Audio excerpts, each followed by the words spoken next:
कौसर ऊपर नाश्ता लेके जा रही होती है, उतने में वो बड़बड़ा रही होती है कि पता नहीं ये आफत की पुड़िया मेरी बच्ची को क्या पट्टी पढ़ा रही होगी। और ऊपर यहाँ पे सहर कहती है कि हमारी अम्मी कभी इजाज़त नहीं देगी उनसे मिलने के लिए। नाजिमा कहती है कौन सी अम्मी इजाज़त देती है, लेकिन शादी से पहले चोरी छुपे मिलने का मज़ा ही कुछ और होता है। उतने में नाजिमा को कुछ आहट होती है, इसलिए वो उस तरफ देखती है और उसकी आवाज़ सहर को भी आती है, इसलिए वो भी उस तरफ देखती है। तो ये कौसर आ रही होती है।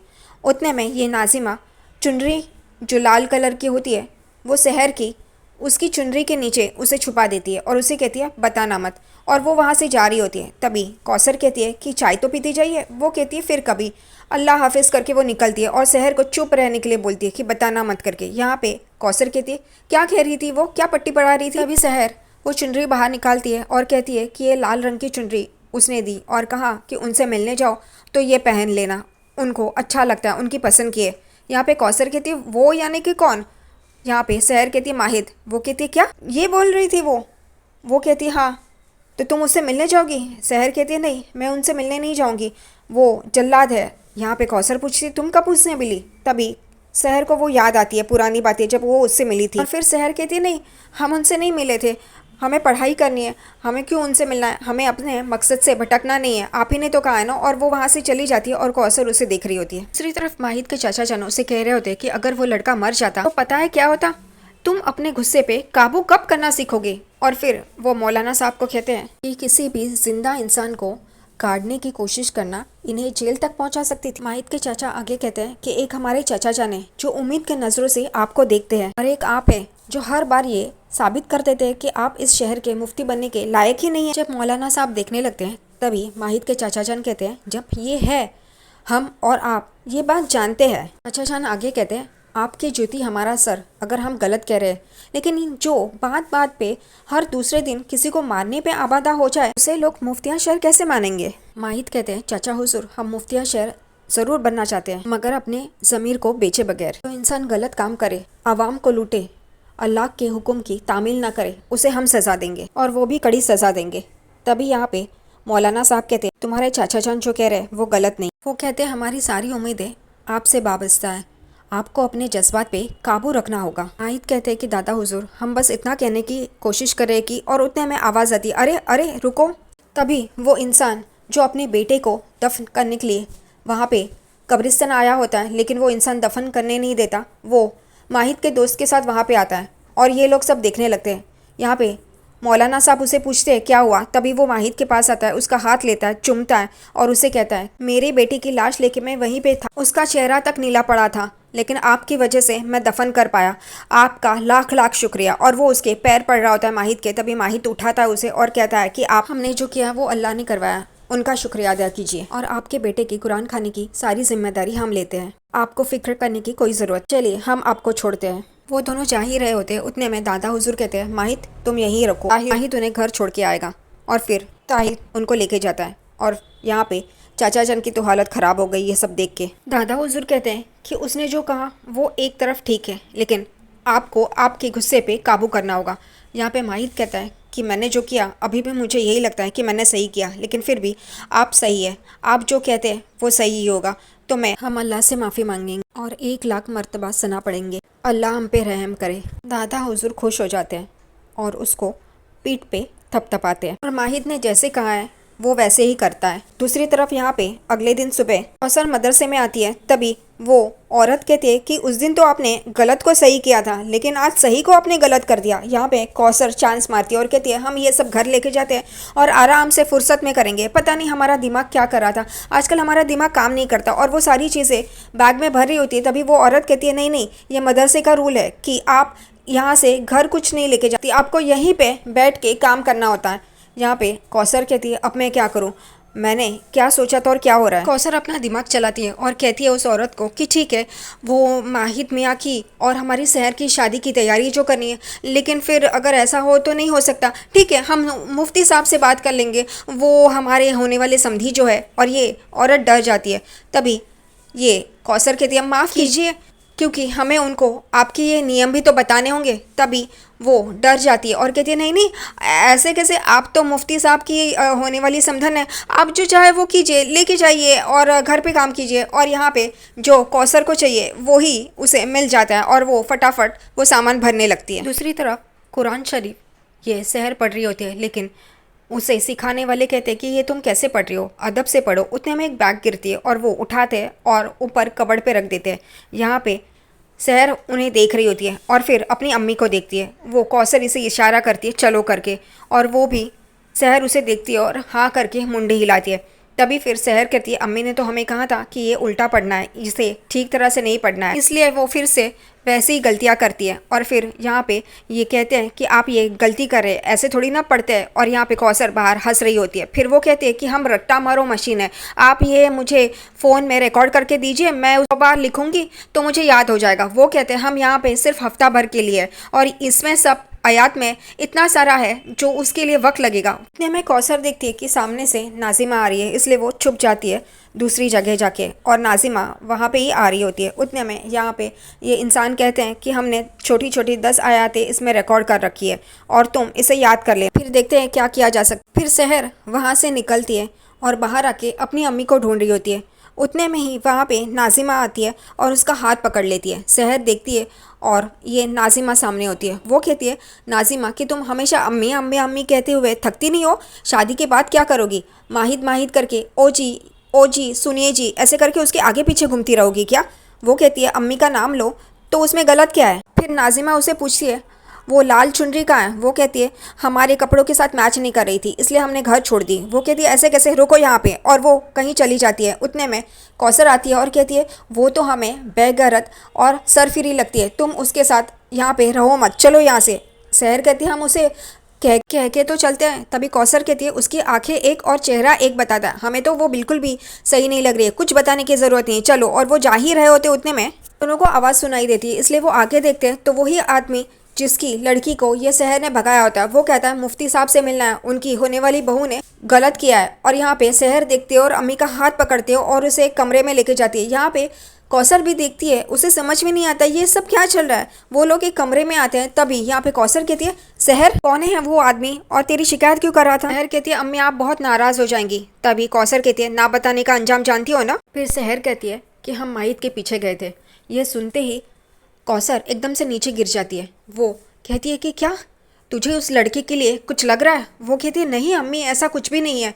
तो वो कहती है फिर तू उसके पीछे क्यों गई थी? फिर सहर उसे सारी बात बता देती है कि माहिद के हाथों से खून निकल आ रहा था और वो कब्रिस्तान में गया, इसलिए वो उसके पीछे गई। सहर कहती है कि मुझे ऐसा लगा कि मेरे हाथ कुछ लगेगा जिससे ये शादी टल जाएगी, लेकिन ऐसा कुछ भी नहीं हुआ।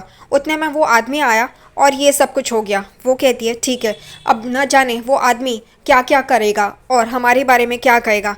वो कहती है कि तुझे 10वीं करनी है ना, तू जानती है ना तेरी अम्मी ने तेरे लिए कितने ख्वाब देखे। वो कहती है हम जानते हैं अम्मी, और आपका और हमारा ख्वाब हम पूरा करेंगे। और दूसरी तरफ यहाँ पे कौसर कहती है कि हमें तो आज पहला दिन है, डॉक्टर साहब के यहाँ पे जाना था।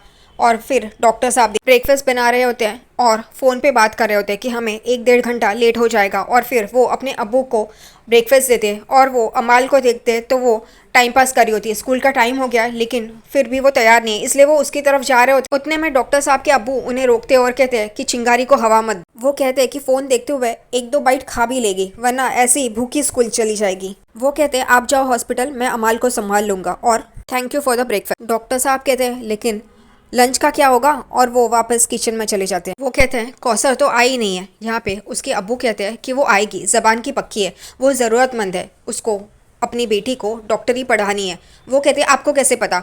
अब तक तो आई नहीं, आप ना लोगों पे भरोसा करते हैं। तभी डॉक्टर साहब के अब्बू कहते हैं ये देखो उसने प्राइवेट फॉर्म भरा है उसकी बेटी के एडमिशन के लिए। और डॉक्टर साहब भी वो देखते हैं हाथ में लेके और वो पढ़ रहे होते हैं। दूसरी तरफ यहाँ पे सहर अपनी अम्मी को कहती है कि अम्मी उस आदमी को यहाँ से भगाना होगा, वरना अगर वो मुफ्ती साहब के पास गया और अब्बू को खबर लगी तो हमारा घर से बाहर निकलना बंद हो जाएगा। यहाँ पे कौसर कहती तू यहीं पे रुक, मैं आती हूँ। वो कहती आप कहाँ जा रही है अम्मी?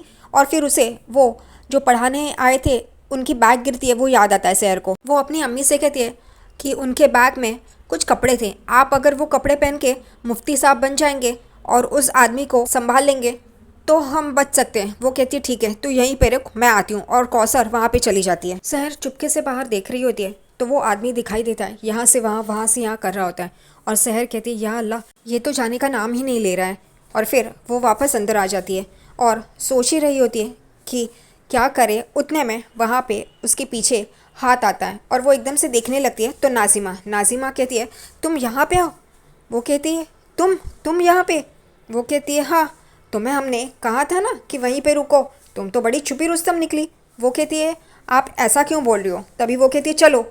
तो वो कहती है सहर नहीं, हमें अम्मी ने यहीं पे रुकने के लिए कहा है। वो कहती है अम्मी ने यहीं पे रुकने के लिए कहा है, तुम हमारे साथ चलो। वो कहती है नहीं, मौलाना साहब हमें पढ़ाने के लिए आ रहे हैं तो हमें यहीं पे रुकना है। नाजिमा कहती है कोई भी हमसे बढ़कर नहीं है, चलो यहाँ से। वो कहती है नहीं, अम्मी ने कहा है कि हमें उनसे अभी शादी से पहले नहीं मिलना चाहिए। वो कहती है चुप चुप के मिलने में बड़ा मज़ा आता है, चलो।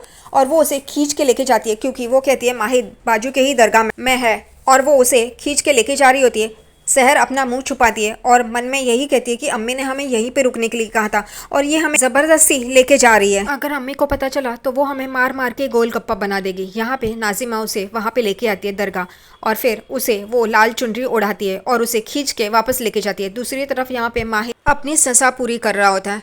बेचारा रात भर बैठ के वहाँ पे अपनी सज़ा पूरी कर रहा होता है और उतने में ही वहाँ पे नाजिमा सहर को लेके आती है। सहर को वो खींच खींच के लेके आती है। सहर उसकी तरफ देख रही होती है और यहाँ पे माहिर अपनी सज़ा पूरी होने की कोशिश में होता है। और दूसरी तरफ वहाँ पे मौलाना साहब आ जाते हैं किसी शख्स के साथ और वो कहते हैं देखिए, जानते हो कामिल ईमान वाले शख्स कैसे होते हैं। वो शख्स कहता है कैसे होता है मौलाना साहब। तभी वो कहते हैं माहिर की तरफ उंगली करते हैं और कहते हैं कि ऐसे। फिर वो वहाँ से चले जाते हैं। उतने में ही वहाँ पे नाजिमा और सहर आ जाती है।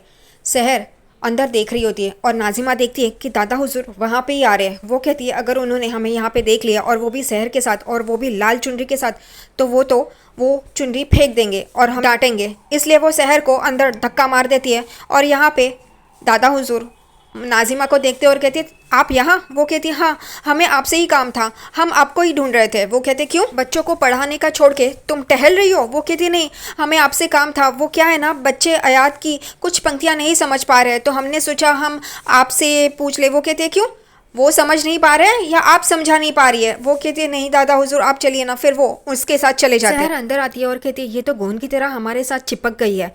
और फिर नाजिमा भी जाते जाते पीछे मुड़ के सहर को ही देख रही होती है। सहर धीरे धीरे अंदर जा रही होती है और देख रही होती है और वहाँ पे हवा भी इतने ज़ोर से आ रही होती है कि उसका वो लाल दुपट्टा हिल रहा होता है। और वो धीरे धीरे अंदर आती है और कहती है चलो ये नहीं है तो हम अब आराम से नमाज़ पढ़ पाएंगे। और वो अंदर आती है और यहाँ वहाँ देख रही होती है।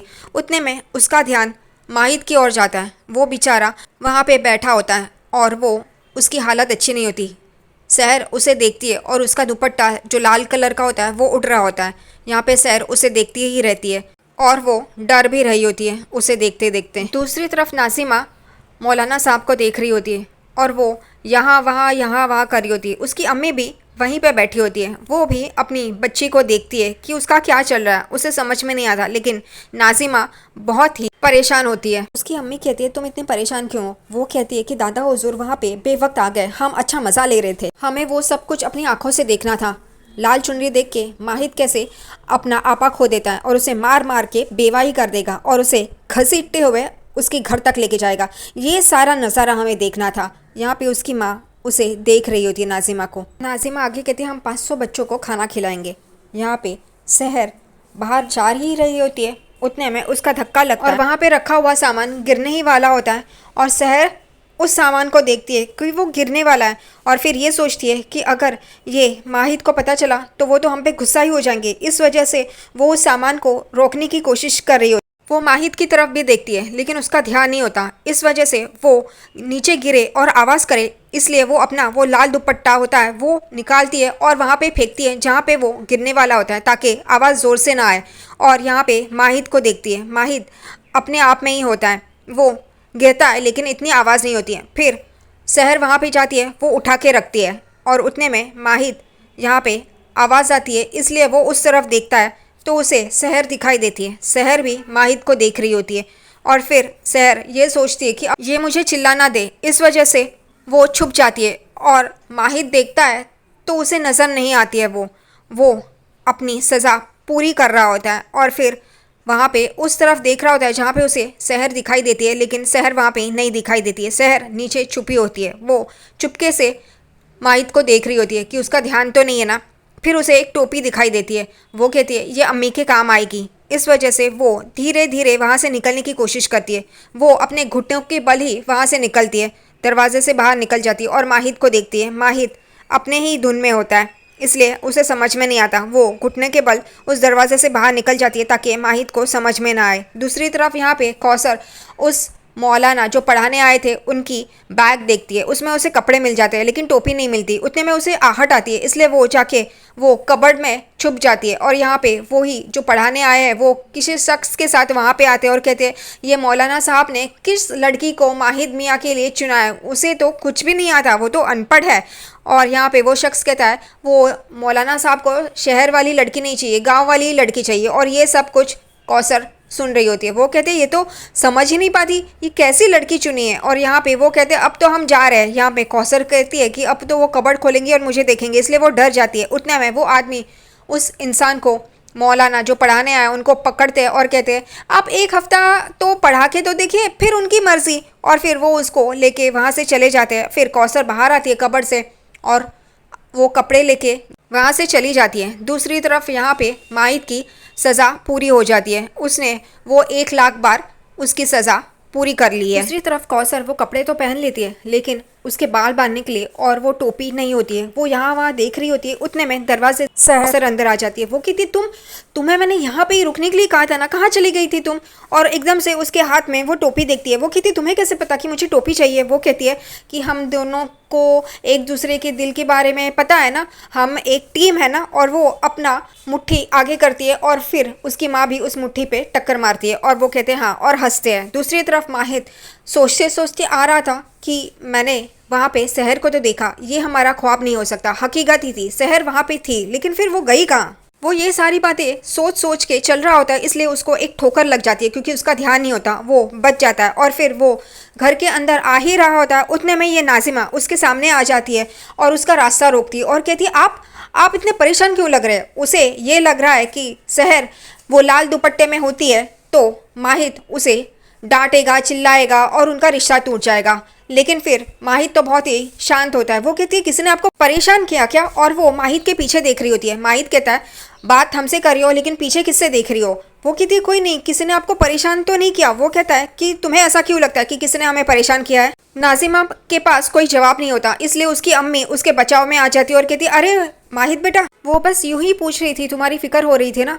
माहित आगे चला जाता है। उतने में चाचा जान उसे पुकारते हैं, माहित बेटा वजीफा हो गया आपका। वो कहते हैं अल्लाह की कलाम में बहुत ताकत होती है और हमें यकीन है इस वजीफे के बाद आपके दिल को सुकून मिलेगा। माहित जा ही रहा होता है, उतने में वापस उसे रोक के चाचा जान बोल, दिल के सुकून के साथ दिमाग का भी सुकून बहुत ज़रूरी होता है और हम चाहते हैं कि आप डॉक्टर कादरी के पास जाते रहिए। चाचा जान कहते हैं सलाह देना हमारा काम है, मानना ना मानना आपका काम है, लेकिन दिमागी सुकून बहुत ज़रूरी है। नाजिमा मन में कहती है कि इतनी शान से ये अपनी दिमागी हालत के बारे में सुन रहा है, यानी कि वो चालाक लोमड़ी इसके सामने आई ही नहीं।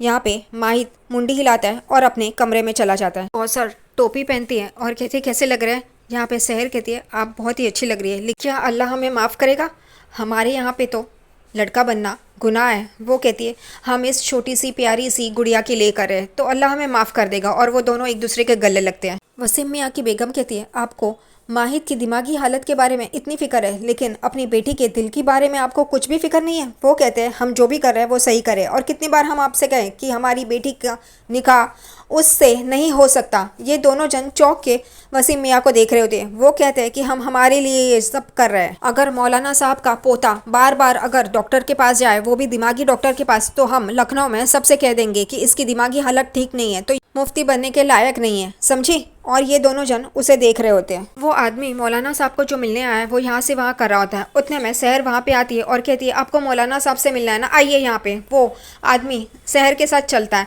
वो शहर उसे लेके आती है अपनी अम्मी के यहाँ पे। वो कहती है ये तो मौलाना साहब नहीं है। शहर कहती है कि हमने कब कहा कि ये मौलाना साहब है, ये मौलाना साहब के दोस्त है जो बहुत कुछ जानते हैं। और यहाँ पे कौसर अल्लाह को कह रही होती कि हमें बचाए करके, और शहर भी उसे देख रही होती है। दूसरी तरफ यहाँ पे माहित आ रहा होता है उतने में वो यहाँ वहाँ देखता है बच्चियाँ आ रही है। वो बच्चियों से पूछता है कि आपने वो लड़की को देखा क्या? वो कहते हैं कौन सी लड़की?